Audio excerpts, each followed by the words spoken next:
بۆیە زانایان بەڕێزەکانم دەفەرمونون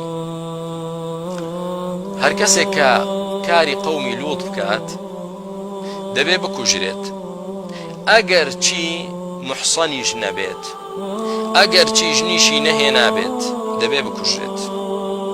ئێستا زیناکردن ئەگەر گەنجێک ژنی نەهێنابێت زینا بکە ناکوژرێ 100 داری لێ دەدرێت 100 جەڵدەی لێ دەدرێت.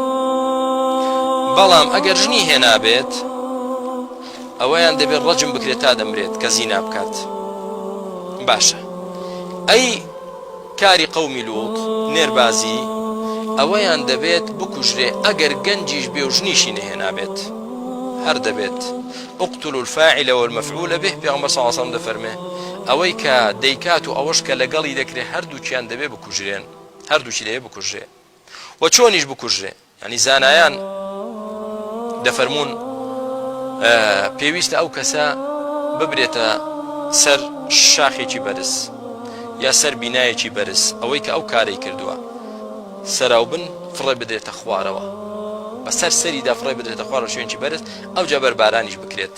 بۆچی؟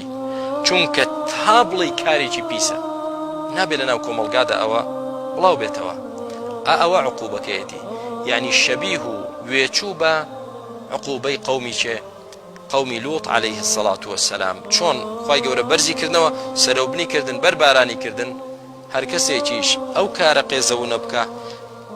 ئیمام ئەبوو حەنیفە ڕەحمەتی خوا لێ بێ دەفەرمێ دەیە بەرز بکرێتەوە ببرێتە شوێنێکی بەرز سەرەوبن بەسەر سەریدا فڕێ بدرێتە خوارەوە ئەنجا بەربارانیش بکرێت گەنج بێ یا ژنی هێنابێت هیچ فەرقی نییە دەبێت بکوژرێت قابلی قبول نییە کەواتە بۆمان دەرکەوت لە زینا پیستر و خراپترە. خوای گەورە مسلمانان پەنا بدات لەو کارە قێزەون و خراپە.